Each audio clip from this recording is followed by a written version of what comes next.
Hello and welcome. You're watching To The Point. Today, the Rajya Sabha held a major debate on the situation in Kashmir that lasted for over 6 hours. From the Home Minister and the Leader of the Opposition to the General Secretary of the Communist Party and the former Maharaja, all major members of the House spoke on the subject. So tonight we ask, what message did today's debate send to the people of the troubled Kashmir Valley? And do we have a consensus on the steps that must be urgently taken to restore calm and beyond that, respond to the political grievances of the people? My guests are the editor of Rising Kashmir, Shujat Bukhari, who will hopefully be joining us shortly from Srinagar, the former Vice Chancellor of the Islamic University of Science and Technology in Kashmir, Siddiq Wahid, a leading spokesman of the National Conference Party, Junaid Mattu, and a member of the ruling National Democratic Alliance, Shiromani Akali Dal MP, Naresh Gujral. Naresh Gujral, let's start with the key point made by the Leader of the Opposition, Ghulam Nabi Azad, in his speech in Parliament today. He said the Prime Minister should have spoken about Kashmir in Parliament to address this critical subject after 32 days of curfew, nearly 60 deaths, and by the Home Minister's account, over 7,000 people injured, including security service people, from a rally in Madhya Pradesh, was not the right way of tackling it. When Parliament is in session and when MPs are so deeply concerned, the PM should have been speaking in Parliament itself. How do you respond to that point?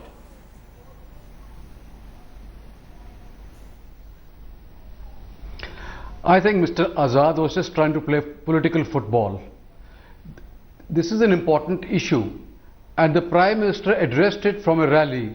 Now, whether he speaks in Parliament or whether he speaks outside, the main thing is that the Prime Minister is deeply concerned and he wants this issue to be addressed urgently.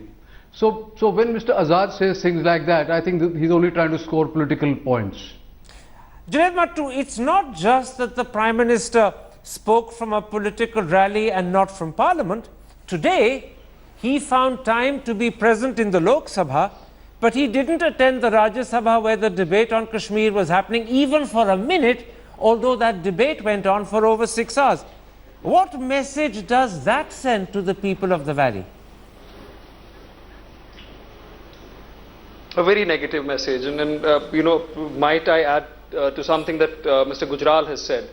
This shows anything but empathy. 32 days of curfew, 60 plus deaths, and he comes from a state that has witnessed its own share of turmoil.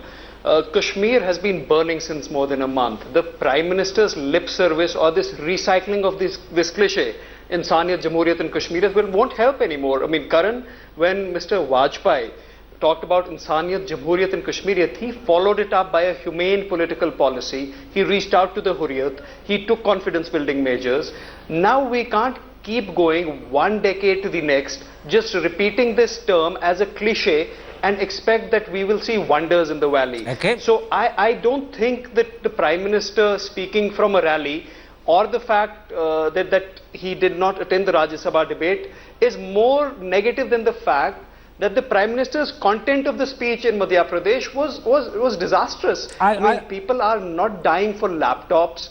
This is a political issue. They are not dying for jobs. And I think that the bigger disappointment is the content of the PM speech. I'll come to the content of the PM speech in a moment, but let me go back to Naresh Gujral on this point that the PM found time to sit in the Lok Sabha, but even though the Rajya Sabha was debating Kashmir, which is a critical issue and concerns the integrity of India, for 6 hours, he couldn't appear there for even a minute.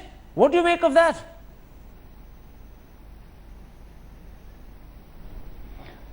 Karan, Minister was there, many other ministers. I mean, Prime Minister cannot be everywhere. And the fact that we had a very high level of debate, the fact that all parties agreed that this is a political issue, that the hand of Pakistan is so evident, I think these are the issues that we should be talking about and not whether the Prime Minister was present or not present in the House. I'll come to those issues in a moment's time, Naresh Gujral, but don't you think that Kashmir is one of the most important crises that India faces at the moment? And some people believe that the crisis in Kashmir is the worst it's ever been. Surely, the Prime Minister should have found time to be in the Rajya Sabha. After all, if he could be in the Lok Sabha, where an issue of much lesser consequence was being discussed, then he should have found time for the Rajya Sabha as well. His absence suggests it's not a priority for him, and that's worrying.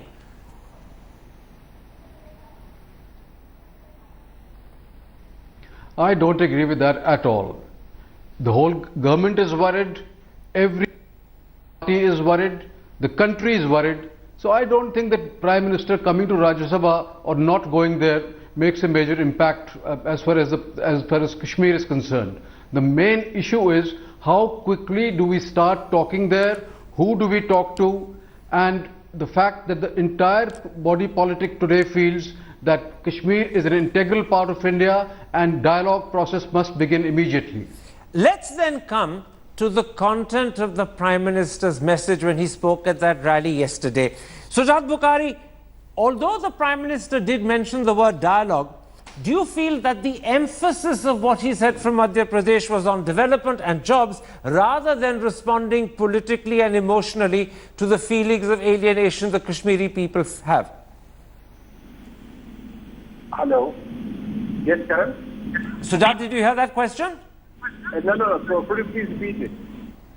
The question was a very simple one, Sujat. Although the Prime Minister mentioned the word dialogue at least once, do you feel the overall emphasis and impact of what he said from Madhya Pradesh was more about development and jobs and not so much about the need to start a political dialogue and reach out politically and emotionally to the people of Kashmir? Exactly, Karan. You're right in the sense that there was no compassion as far as his speech is concerned from Madhya Pradesh, and he certainly had his focus on development and laptops and books and all that. So I think that it is not for the first time Prime Minister has spoken about Vajpayee's legacy and invoking Vajpayee's Insaniyat, Kashmiriyat and Jamhuriyat. He has done since 2013. He has done it at least 6 times. But tell me, Karan, for all these 2 years when BJP has been in power in center, have they, give me any simple example that where we could say that this BJP government has taken a single smaller step towards that direction of Vajpayee, of Insaniyat, Jamhuriyat and all that. And instead of that, every day what's being repeated is about the handful people. Can I stop you there, Sujat?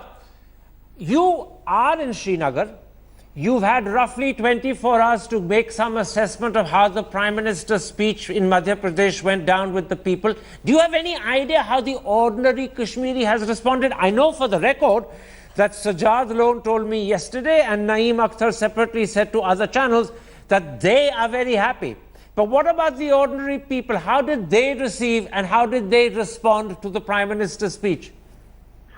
See, Karan, I think they might have some reason to be happy because they are the partners in the government. But as far as people in Kashmir on ground are concerned, I don't think that they are very much enthused about that speech.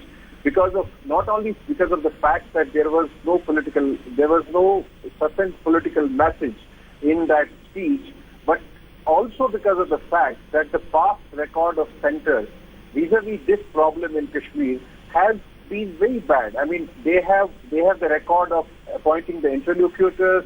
They giving the report. Then even the same Home Ministry which appoints the interlocutors disowning that report. So there is this crisis of confidence and trust as far as Kashmir is concerned. Okay. And today also when Home Minister spoke in Parliament, he spoke only about saying that we will talk to Pakistan, but we will be talking about Pakistan occupied Kashmir, not about this Kashmir. Okay. But you know that it has to be a process between New Delhi and Islamabad and New Delhi and Srinagar. Quite right, but let's Sujat take this bit by bit rather than discuss everything at one go. Siddiq Wahid, one of the issues that came up today in Parliament was the need to acknowledge mistakes as a way of suggesting to the Kashmiri people that you're prepared to make corrections. Now, Ram Gopal Yadav happily admitted that we have all made mistakes, but then he only spoke about mistakes such as going to the UN or India failing to capitalize and may take advantage of the position it achieved in the 65 and 71 wars. What about the mistake of dismissing Sheikh Abdullah in 53, or toppling Farooq Abdullah virtually at night in 84, or the rigged election of 87? Those mistakes didn't feature, but do you believe that those are the mistakes that have undermined the Kashmiri people's confidence in democracy and begun the process of disillusionment that has become almost a crisis today? Yes, hello. Go ahead. Yes, I think all of those mistakes have to be acknowledged. I think that some were, sort of causative in the sense that, they caused the problem as a whole. But it is also a case, or I think that of compounding the mistakes as we go along. So I think that there is a lot to answer for. Naresh Gujral, many of the speakers today, and this is true of the Home Minister too, because he said so today as well as earlier, identified Pakistan as the sole cause of the problem. The Home Minister's words are, everything that's happening in Kashmir is sponsored by Pakistan. Ram Gopal Yadav said that Pakistan was in fact the cause of the problem and the source of poison. Do you really believe that Pakistan is responsible entirely, and therefore there is no sense in which successive governments in Delhi have mishandled Kashmir and are the cause of the problem because they have created the political disillusionment that I mentioned earlier?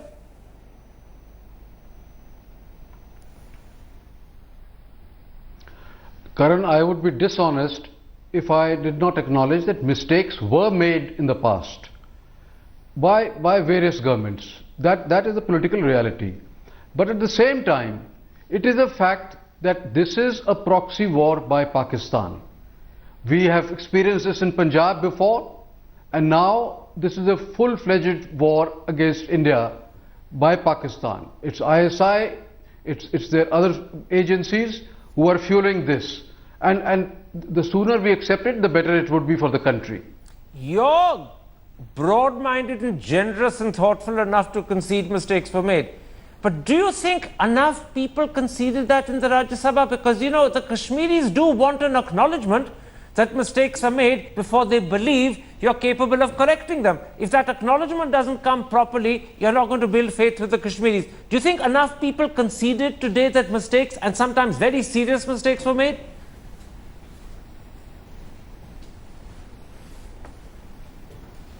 I think that was, by and large, many speakers accepted that. And we have to heal the wounds. That was the mood today in the debate.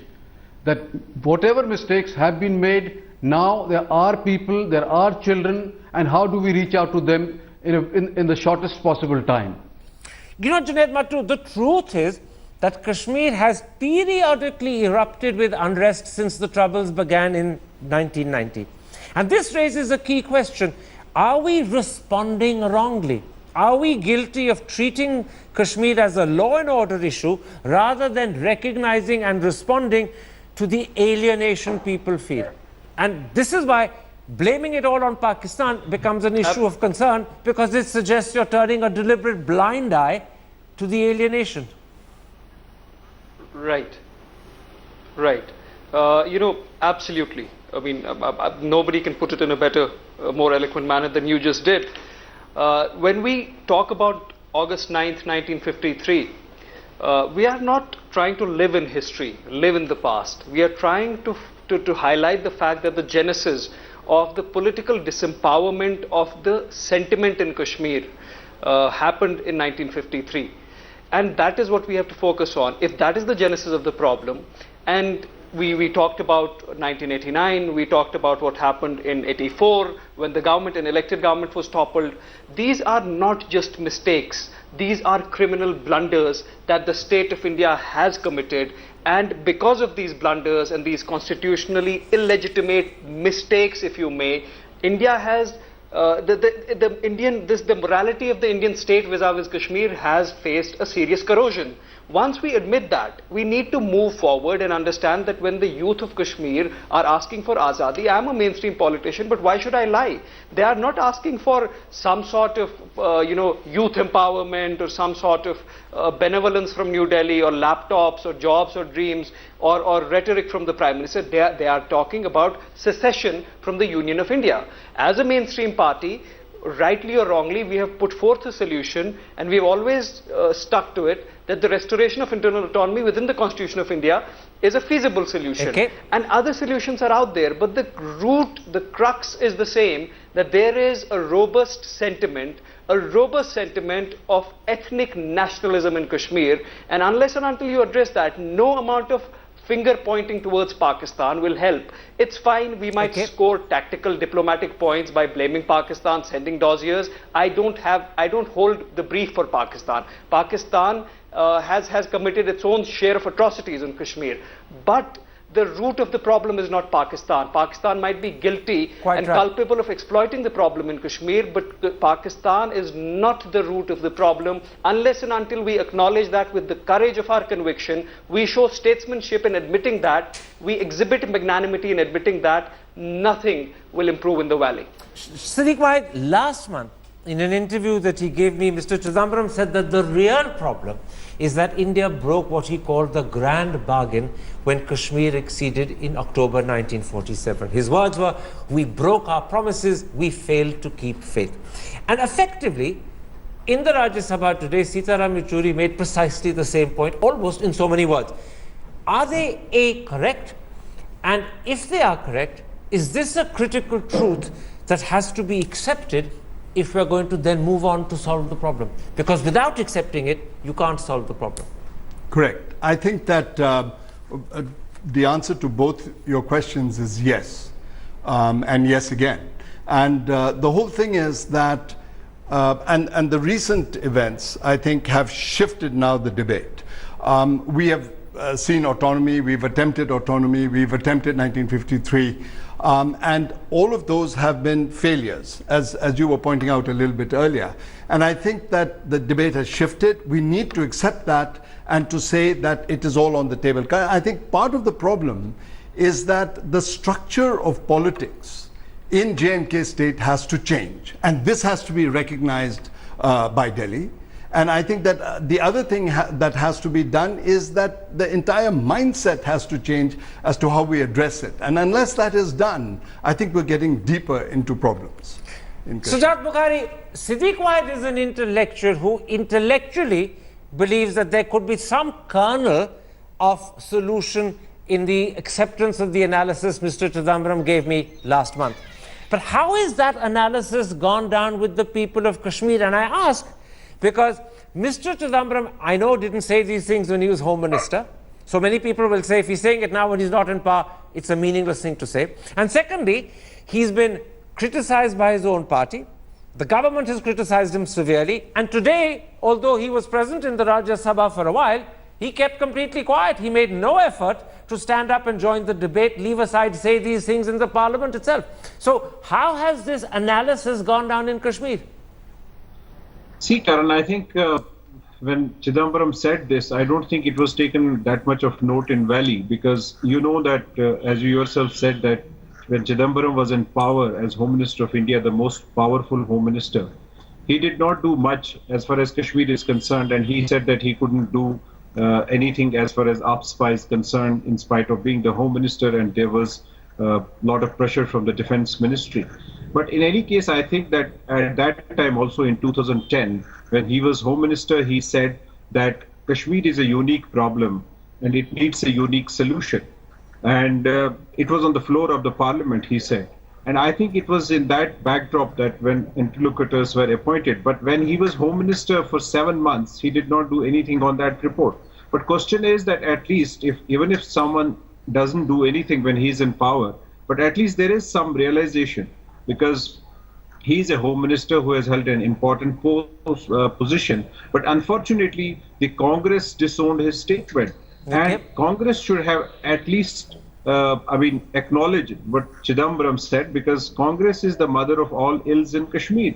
I mean, whatever is happening today in Kashmir, it's because the seats sown by Congress and the disputed things that have taken place under the Congress regimes. You were referring to 1953, 84 and all that. I think Congress should have stood by him. If they were crying so much today, shouting in Rajya Sabha today about Kashmir and all that.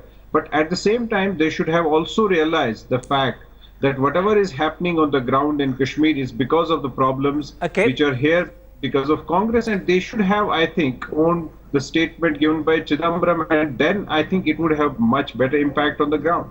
Naresh Gujral, let's come now to the next steps that are needed. Many speakers, Ghulam, Nabi, Azad, Sitaram Yechuri, DP Tripathi and several others wanted an all-party meeting both in Delhi and Srinagar, and the Home Minister has agreed there will be one. If I understood correctly, he says it will be announced in the next couple of days.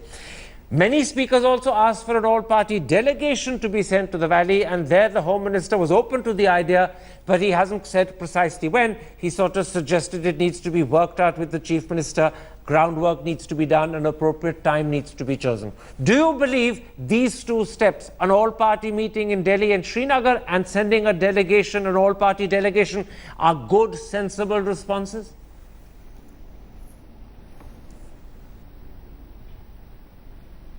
I think the all-party meeting is really important. Now it's been fixed for the 12th, and we have to decide in the all-party meeting how far are we willing to go, how far is India willing to go when it comes to autonomy, when it comes to anything short of Azadi. This is what Mr. Chidambaram said, and I think the time has come for everybody to sit together. There is no point playing politics now. There is no point in the blame game. If we really want to apply balm, then we need to discuss this serious issue and decide how far will we go. This is basic point here. Second, when the all-party delegation goes to Kashmir, when you say we need to decide how far will we go, are you talking about how many steps you will take to give Kashmir a greater sense of autonomy, a greater control on its own affairs? Is that what you meant by that phrase, how far will we go? Exactly. Now, I think by and large, everybody has this feeling that we let down the people of Kashmir. Certain promises were made to them which the country never kept. And I think it's high time now that we recognize those problems honestly, deal with them honestly, and the entire body politic has to sit together and decide how far are we willing to go. This is fascinating. You sound as if you are endorsing the analysis Mr. Chidambaram gave me last month, that the core of the problem, as he put it, is India broke the bargain when Kashmir acceded in 47. His words were, we failed to keep faith, we broke our promises. You're saying virtually the same thing today, as did Sitaram Yechuri in the Rajya Sabha.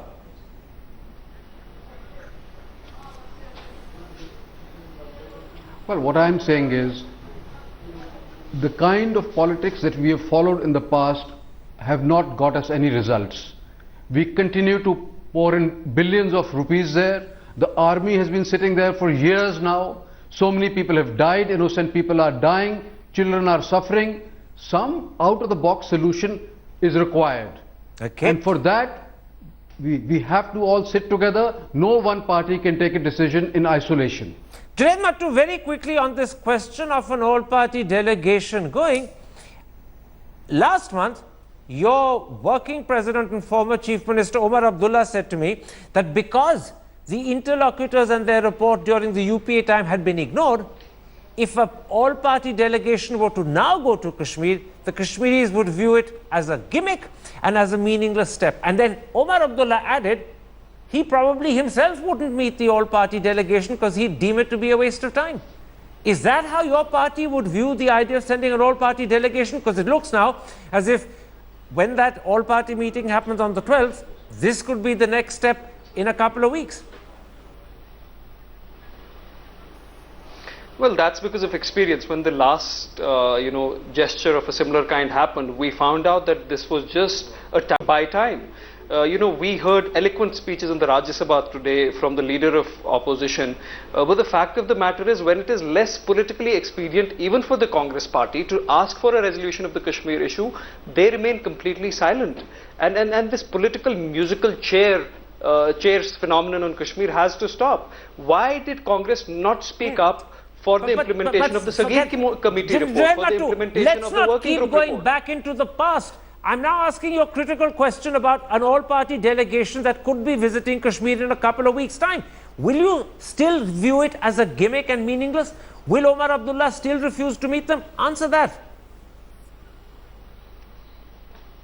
It is an over-abused idea. If you try to do something as a gesture once, you will find a lot of positivity, but now you have to move beyond gestures. We have seen all party meetings, parliamentary delegations come to Kashmir, have tea with all stakeholders, and then nothing.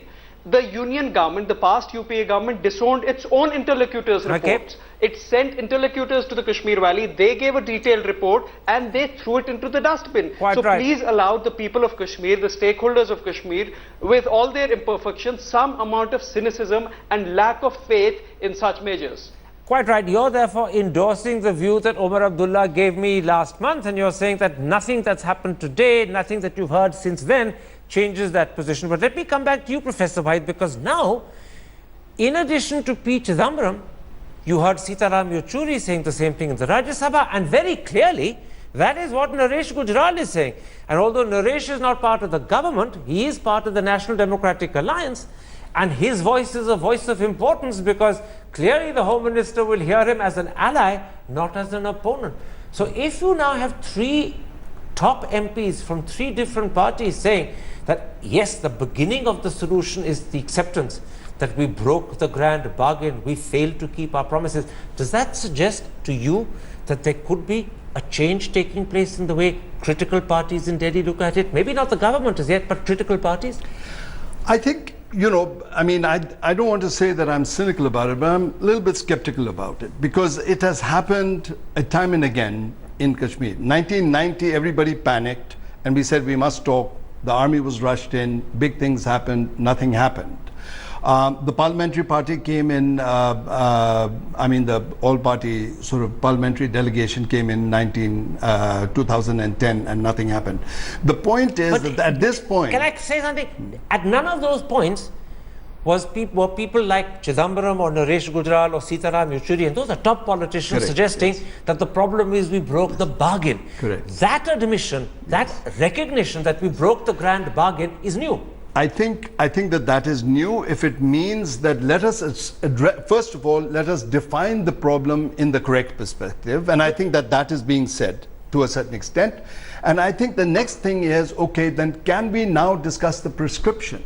And one way or the other, Delhi has to understand that the answers to the prescription within J&K state are several. And you have to address them. You cannot try to dissolve the problem because of it. Okay, this is very interesting. I'm going to take a break at that point. You do acknowledge that, in fact, this definition of the problem, shared by Sitaram Yechury, Naresh Gujral and P. Chidambaram, representing three very important parties, is new. It now hinges on what is the solution that definition leads. Let's come, Siddiq Wahid, to how we address the long-term question of the emotional and the political grievances of the Kashmiri people. We ended part one by your saying that basically Mr. Chidambaram's analysis that India went back on the grand bargain was the right analysis. Now he also has a solution. His solution was that we should roll back to the extent practicable and possible today to the terms of accession of 47. As a Kashmiri, how do you respond to that solution?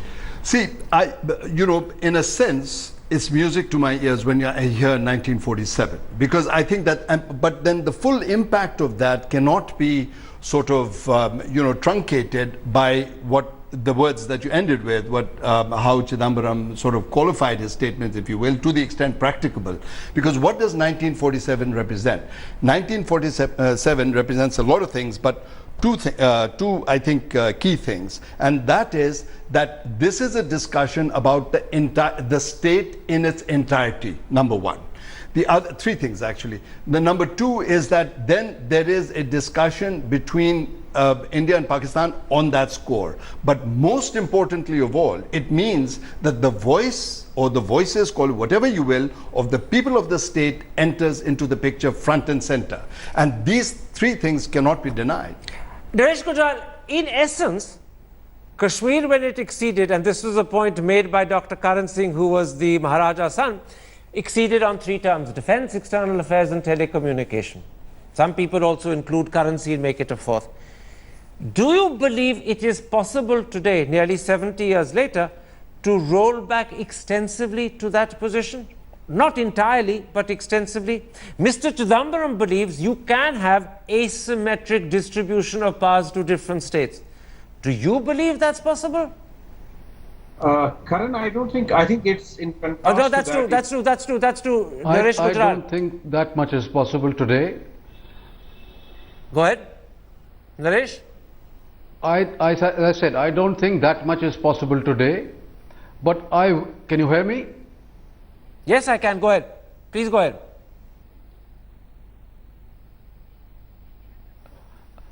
What I am suggesting is, it is high time now. You know, we have a all-party meeting on the 12th, but in a meeting like that, nothing really gets done. What is required is for the Congress leaders, the government leaders, the National Conference leaders and the PDP leaders to sit in one room. They need to talk. They need to come with a solution of how far can we go. What would be acceptable to the people of Kashmir? But I have one fear. As long as the hidden hand of Pakistan is there, I don't think, even with the best of our intentions, we will be able to find a solution. But the hidden hand of Pakistan will always be suspected. The extent to which you believe it's responsible is an individual interpretation. Maybe you should put the hidden hand of Pakistan out of your mind, because what you need to do first is to work out with Kashmiri parties and everyone how far you can go back. And that's the question I'm asking you. Do you believe it's possible to extensively roll back, or is that a pipe dream?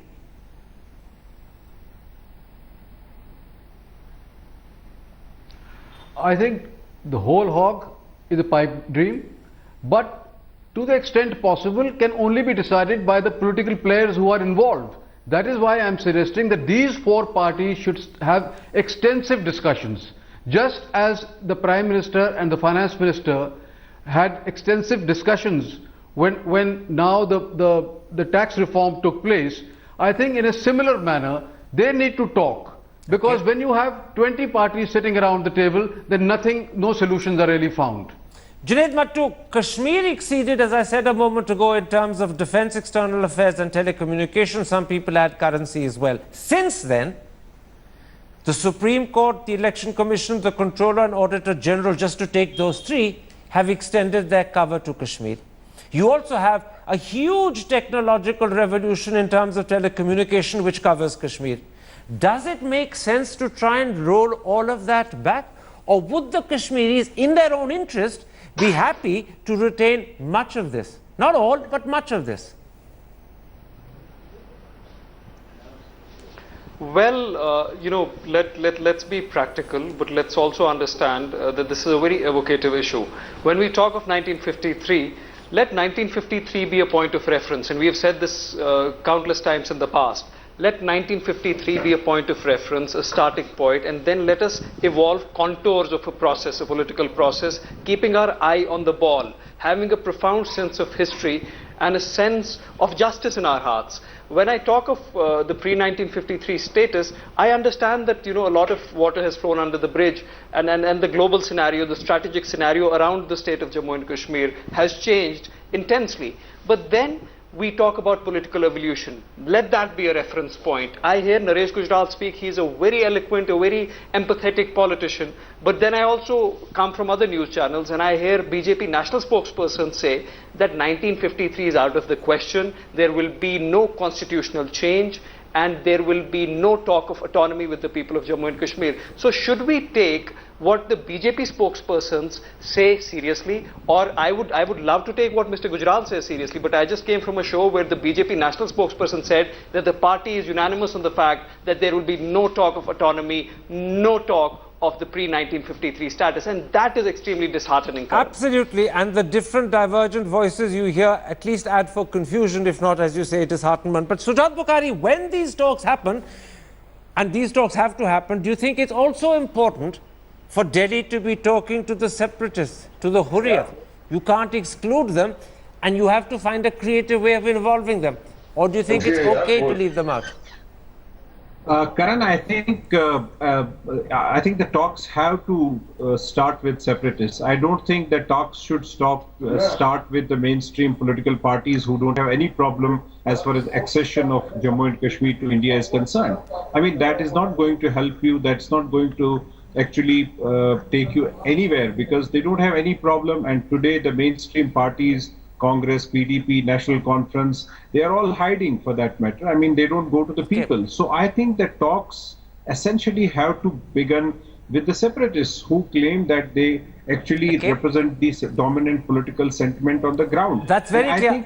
Sujat, sir, I'm going to stop you because we have someone who can influence the government on that point, Naresh Gujral, with us. Naresh, I'm interrupting Sujat to put this to you because it's an important point. Both the Home Minister and the Prime Minister have repeatedly and passionately committed themselves to following the Vajpayee path. But Mr. Vajpayee actually had formal talks with the Hurriyat. His Deputy Prime Minister L.K. Advani invited them to Delhi and sat with them. Mr. Vajpayee opened talks with the Hizbul Mujahideen. He actually arranged for his officials to talk to Abdul Majid Dar.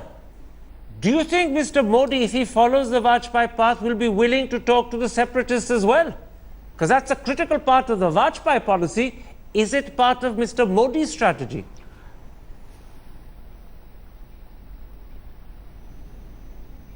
Karan, the reason I said that these four political parties should sit together is primarily because if Mr. Modi was to make this, was to announce that he's going to start talking to the Hurriyat, Congress will start criticizing, National Conference may start criticizing.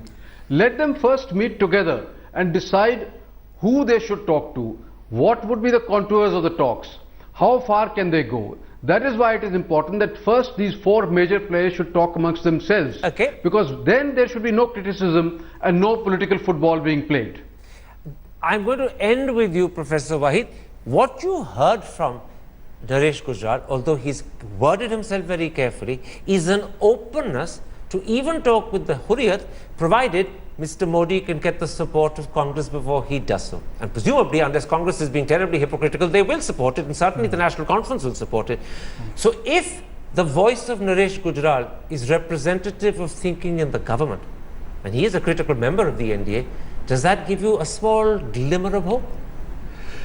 Frankly, and I don't want to sound completely pessimistic, but right now talks are not very to the fore in my mind, and I don't think a large swath of society in Kashmir, it is in the forefront.